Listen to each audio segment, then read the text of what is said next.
بسم اللہ الرحمن الرحیم۔ الحمدللہ سے ہماری تلاوت کا آغاز سورہ انعام 7واں پارہ دوسرا پاؤ۔ اللہ کی حمد ہے، اللہ کی تعریف ہے، ہر چیز کا خالق اللہ ہے۔ اللہ رب العزت نے انسان کو بھی مٹی سے پیدا فرمایا، پھر زندگی کی فرصت عطا فرمائی۔ ایک وقت آئے گا پھر قیامت قائم ہو جائے گی۔ اس صورت میں عقیدہ توحید، عقیدہ رسالت، عقیدہ آخرت کا تذکرہ ہے۔ مختلف انداز سے ان تین چیزوں کا تذکرہ بار بار آیا ہے۔ پھر اللہ کے نبی صلی اللہ علیہ وسلم کو تسلی بھی ہے، آج آپ کا یہ انکار کر رہے ہیں، اس سے پہلے بھی رسولوں کا انکار کیا گیا۔ ان کا یہ کہنا کہ آپ کی سچائی کے لیے کوئی اللہ کی طرف سے خط آئے، کوئی فرشتہ آ کر آپ کی سچائی کی گواہی دے، فرمایا اگر فرشتہ آ بھی گیا وہ بھی انسانی شکل میں ہوگا، پھر یہ کہیں گے یہ کون ہے؟ اور پھر انسانوں کی رہنمائی کے لیے تو انسان ہی آیا کرتے ہیں، بشر ہی آیا کرتے ہیں۔ محمد رسول اللہ صلی اللہ علیہ وسلم ہیں تو بشر، لیکن امام الانبیاء، سارے بشر کے سردار ہیں، سارے انسانیت کے سردار ہیں۔ انکار کرنے والوں کا انجام کیا ہوا؟ زمین پہ چل پھر کے دیکھو اللہ کی پکڑ کیسی ہوئی۔ اللہ کی پکڑ بڑی سخت ہے، اس کی ایک شان ہے، دینا چاہے تو کوئی نہیں روک سکتا، پکڑنا چاہے تو بچا کوئی نہیں سکتا۔ اللہ کی ذات اور اس کی قدرت ہے کہ پکڑنا چاہے تو کوئی نہیں بچا سکتا، اور نوازنا چاہے تو کوئی بندش نہیں کر سکتا۔ ساری دنیا کے بندش کرنے والے اکٹھے ہو جائیں، اللہ دینا چاہے تو کوئی نہیں بندش کر سکتا، اور جس کی بندش اللہ کر دے کون کھلا سکتا؟ وَهُوَ الْقَاهِرُ، وہ سب سے زبردست ذات۔ بڑا ظالم لوگ ہیں جو اللہ اور اللہ کے رسول کا انکار کرتے ہیں، قرآن مجید کا انکار کرتے ہیں۔ یہ بھی جب مصیبت میں پھنستے ہیں، کشتی جب ان کے ڈوبنے لگتی ہے، لہروں کے لہروں میں لہروں کے درمیان پھنستی ہے، تو پھر یہ بھی اللہ کو پکارتے کہ اللہ کے سوا کوئی نہیں کر سکتا۔ حضرات انبیاء علیہ الصلوۃ والسلام آئے، قوموں پر اللہ کی طرف سے پکڑ بھی آئے، شاید ان کے دلوں میں عاجزی آ جائے، اللہ کی طرف رجوع کریں، لیکن بعض لوگ اللہ کی قدرت کی یہ نشانیاں اور عبرت کے مناظر دیکھتے ہیں لیکن اللہ کی طرف رجوع نہیں کرتے، دل سخت ہو گئے، دل سخت ہو گئے۔ اب تو لوگ سائنسی توجیہات بیان کرتے ہیں، زمین کی پلیٹیں ہل گئی تو زلزلہ آ گیا، کسی کا اس طرح خیال نہیں رہتا کہ یہ اللہ کی طرف سے تنبیہ ہی ہے، سنبھل جاؤ، یہ فرصت ہے، توبہ کر لو۔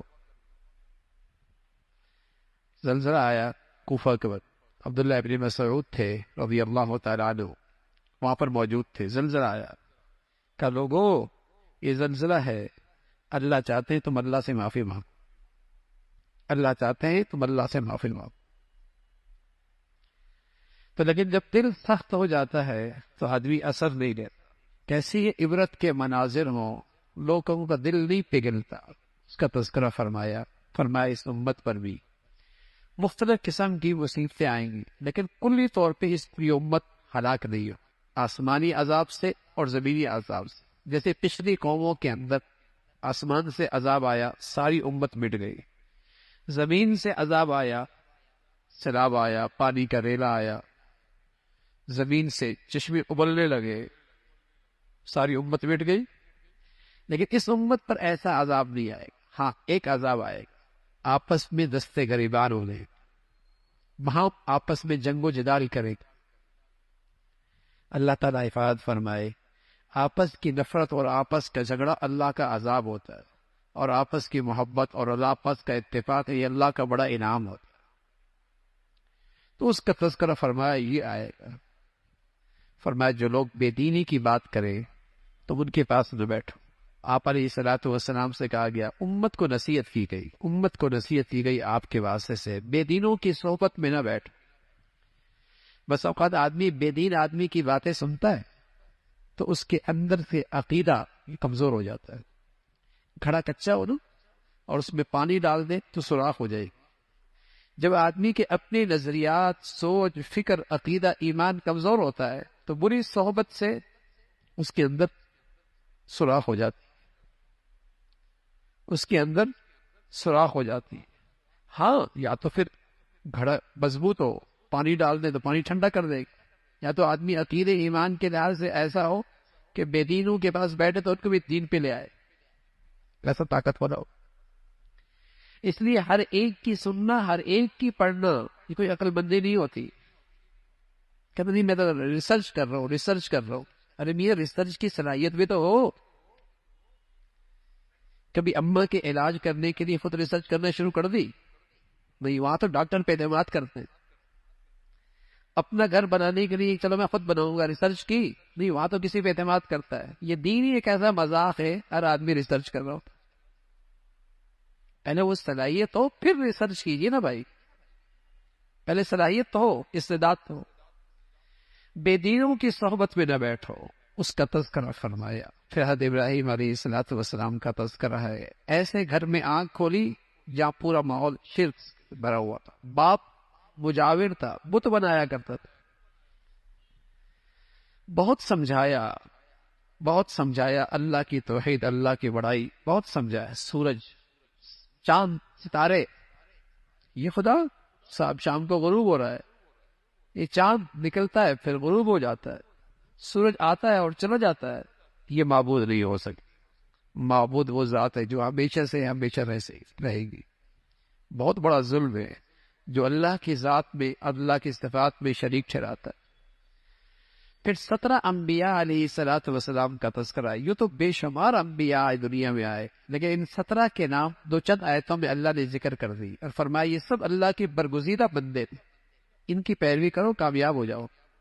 قرآن کی حقانیت کا تذکرہ ہے، قرآن کی بڑائی کا تذکرہ ہے. فرمایا جیسے تم دنیا میں اکیلے آئے تھے نا، پھر قبروں سے اکیلے اٹھو گے، موت کے وقت بھی اکیلے ہی اٹھو گے، اس کا تذکرہ فرما. اور اللہ کو اس پہ پوری قدرت ہے. مرغی دیکھتے ہو، اس کے اندر سے انڈا مردہ پیدا ہوتا ہے، اور اس انڈے کے اندر سے اللہ رب العزت زندہ چوزا پیدا کر دیتا ہے. دیکھتے نہیں اس کی قدرت. یوں انڈا توڑے تو نہیں ملے گا، سر کہاں ہے، آنکھیں کہاں ہیں، کلیجہ کہاں ہے، ٹانگیں کہاں ہیں. لیکن اللہ اسی انڈے کے اندر، اسی زردی کے اندر، اسی سفیدی کے اندر سے ایک زندگی پیدا کر دیتا ہے. اللہ کی قدرت، اللہ کی قدرت. یوں ابالا اور کھا لیا، اور کچھ عرصے کے بعد اللہ نے مرغی کے اندر نیچے رکھا تو اس کے اندر چوزا پیدا ہو گیا. کون ذات ہے؟ اللہ کی ذات.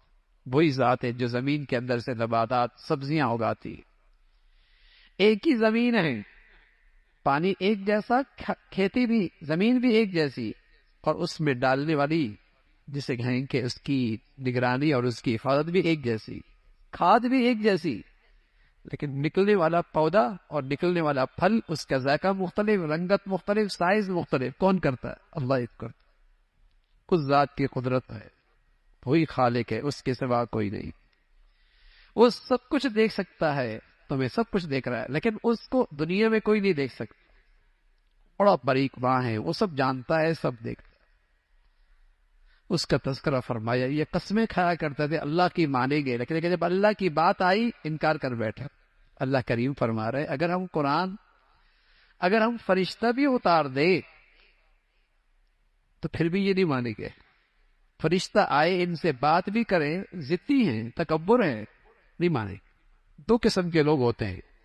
ایک وہ ہوتا ہے ناواقف، اس کے پاس سچائی آ جائے ایمان لے آتا ہے. ایک ہوتا ہے جانتا پوچھتا ہے لیکن مفادات پہ زد پڑتی ہے، اس لیے نہیں مانتا. اللہ کے نبی کا واسطہ ایسے لوگوں سے پڑا جو جاہل نہیں تھے، وہ خوب آپ کو جانتے تھے، آپ کی زندگی دیکھی تھی، آپ کی زندگی کا تجربہ کیا تھا، لیکن ایمان نہیں لائے، مفادات پہ زد پڑتے تھے. ایک یتیم، اس کے پیچھے چلنا پڑے گا، سرداری جائے گی، وڈیرا پن جائے گا، چودراہٹ چلی جائے گی. جس کی والدہ کا انتقال بچپن میں ہو گیا، باپ کا بھی ہو گیا، ہم اس کی کیسے پیروی کریں؟ انا تھی، انا تکبر تھا. تو پھر کچھ بھی دکھا دو، نہیں ماننا. اس نے نہیں مانا. پھر فرمایا بے دین لوگوں کی باتوں کا اثر وہی لیتا ہے جس کے دل کے اندر بھی کجی ہوتی، کھوٹ ہوتا ہے. بکری کی طرف جاتے نا، مرغی مرغی کی طرف، کبوتر کبوتر کی طرف، جنس جنس کی طرف جاتا ہے۔ اندر ظلمت ہو تو ظلمت والی باتیں اچھی لگتی ہیں، اللہ ہمیں ایمان کا نور نصیب فرما دے۔ پھر نورانی باتیں اچھی لگیں، پھر تقوی کی باتیں اچھی لگیں۔ اندر جنس اندر کا مزاج خراب ہو گیا، یا ظلمت ہے تو ظلمت والی باتیں، بے دینی کی باتیں، لادینی کی باتیں وہ اچھی لگیں گی۔ اور یہاں اگر تقوی کا نور ہو، تقوی کا نور ہو تو طبیعت اس کی طرف مائل نہیں ہو۔ اس کا تذکرہ فرمایا لوگوں، ظاہری گناہ ہو یا باطنی ہو، آنکھیں، ہاتھ، پاؤں، جسم، یہ ظاہری گناہ۔ دل کے اندر بھی گناہ ہوتا ہے، حسد، کینہ، بغض، تکبر، حد درجے کی دنیا کی محبت، یہ دل کے گناہ ہیں۔ ایمان والوں کو تلقین فرمائی، ایمان والوں ظاہری باطنی گناہوں سے بچو۔ یاد رکھنا گناہوں کا ریئیکشن ہوتا ہے، فرمایا ان الذین یکسبون الاثم، گناہوں کا ریئیکشن ہوتا ہے، دیر سویر ہوتی ہے، دیر سویر ہوتی ہے، لیکن اس کا ریئیکشن آتا ہے پورے طور پہ۔ مرنے کے بعد دنیا بھی اس کی نحوست دیکھو گے، یہ اللہ کا قانون ہے۔ اس کا تذکرہ فرمایا جس کے لیے اللہ بھلائی چاہتے ہیں اور خیر چاہتے ہیں، اس کا سینہ اسلام کے ہر حکم کے لیے کھل جاتا ہے، یعنی اس کے لیے وہ پورے خوشی کے ساتھ اللہ کا ہر حکم قبول کرنے لگتا ہے۔ جس کا سینہ، جس کے لیے اللہ بھلائی کا فیصلہ فرماتے ہیں، اور جو اللہ کی اس بھلائی سے معروم ہوتا ہے، اس کے لیے دین کی بات قبول کرنا ایسا جیسے اس سے کہہ دیا جائے آسمان پہ چڑھو، کیسے چڑھے گا؟ اس کے لیے ایسی مشکل ہوتا ہے۔ حضور علیہ الصلوۃ والسلام سے پوچھے گا یا رسول اللہ، میرا سینہ اسلام کے لیے کھل گیا، اس کی کوئی علامت بھی ہے، اس کی کوئی نشانی بھی ہے؟ آپ علیہ الصلوۃ والسلام نے فرمایا ہاں، التجافی عن دار الغرور والانابۃ الی دار الخلود والاستعداد للموت قبل النزول۔ فرمایا اس کی 3 نشانیاں ہیں کہ دنیا دھوکے کا گھر ہے، اس سے زیادہ جی نہ لگے، اور جو گھر ہمیشہ کا ہے اس کا شوق بڑھ جائے۔ سبحان اللہ، یہ دنیا جو دھوکے کا گھر ہے، ابا چلے گئے، دادا چلے گئے، نانا چل گئے، اسی دھوکے میں اسی دھوکا ہے کہ شاید میں نے یہی رہنا ہے، اس لیے ساری توانائیاں یہی لگا رہا ہے، اس لیے ساری صلاحیتیں یہی لگا رہا ہے۔ حالانکہ دادا گئے، نانا گئے، نہ جانے کتنے گھر کے لوگ چلے گئے، یہ دھوکے میں پڑے شاید میں نے یہی رہنا ہے۔ سوچتے ہی نہیں میاں، جانے والے ایسی زندگی تھوڑی گزارتے ہیں، وہ تو تیاری میں رہتے ہیں، وہ تو تیاری میں رہتے ہیں۔ فرمایا نشانی کیا ہے؟ دھوکے کے گھر سے زیادہ جی نہ لگائے، اور جہاں جانا ہے اس کا شوق بڑھ جائے، اس کی فکر بڑھ جائے۔ والاستعداد للموت قبل نزولی، اور جانے سے پہلے جانے کی تیاری شروع کر دے۔ آپ کو کوئی کہہ دے یہ مکان گھر کا ہے، کرائے کا ہے، خالی کرنا ہے،